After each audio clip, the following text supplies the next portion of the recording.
Today, I'm going to start the Understanding the Contract series by talking about earnest money. Earnest money is the buyer's good faith deposit when purchasing a home. If you're looking at the South Carolina Agreement to Buy or Sell, Section 5 outlines the earnest money. When you write an offer, you will indicate to the seller how much earnest money you will be offering, when that earnest money is due, who will hold the earnest money, that person is the escrow agent, and in what form the earnest money will be given. That could be cash, check, or another form like a wire transfer. The amount of earnest money, who holds it, the date it's due, and in what form the earnest money is given are all negotiable. This section also states that the escrow agent must provide communication to the broker regarding the status and confirmation of the earnest money. In our area, this is typically done by sending an earnest money receipt when the earnest money is received. The last sentence in the first paragraph of the earnest money section can often be overlooked, but it is very important.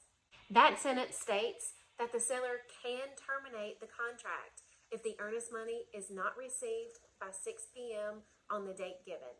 Now let's talk about what happens if the contract is terminated. That's discussed in the second paragraph of the earnest money section. The escrow agent, that is the person that is holding the earnest money, cannot disperse the earnest money unless both parties agree in writing or a court has ordered the earnest money be dispersed. If the earnest money dispute goes to court, the person receiving the least amount of earnest money could be responsible for escrow agent fees, court fees, and attorney fees. Most often, the dispute of earnest money is handled in magistrate's court, and the parties would be responsible for paying their escrow agent any kind of filing fee before that process could be started. What are the best practices for earnest money? If your purchase price is under $200,000, I recommend an earnest money deposit of $1,000. If your purchase price is over $200,000, I recommend 1% of the purchase price. For example, if you are purchasing a $400,000 home, I would suggest your earnest money be $4,000. The caveat to these suggestions is to keep the earnest money deposit under $7,500. If the deposit is more than $7,500, you would have to go to civil court. The time involved is longer than going to magistrate's court, and the cost involved is more should there be a dispute with your earnest money. As a buyer's agent, I prefer either my office or the buyer's attorney's office hold the earnest money. On the other side, as a seller's agent, I prefer the buyer's agent's office or the buyer's attorney hold the earnest money.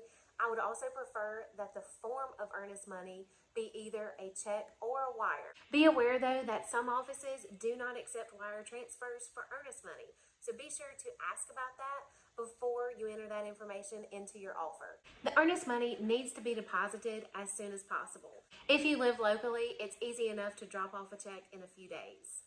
Most of my clients live out of state though, so I suggest having the earnest money due a week after you write the offer. This date may need to be changed if negotiations take a few days. A week gives you time to mail the check or wire the funds. When mailing the check, I suggest using the U.S. Postal Service Priority Mail, UPS, or FedEx, and always be sure you have a tracking number.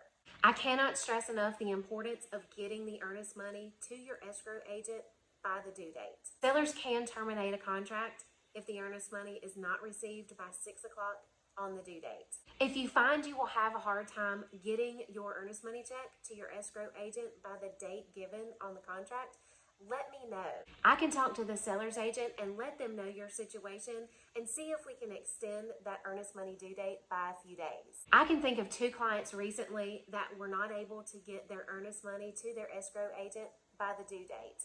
In one case, we pushed back the due date by a few days. In the other case, we were able to change the form of the escrow money from a check to a wire and change the escrow agent from my office to the buyer's attorney's office. My clients were able to wire the funds directly to their attorney's office and meet their earnest money deadline. In both cases, the sellers were agreeable to the changes. While this is not always a guarantee, communicating with the sellers and keeping them informed goes a long way.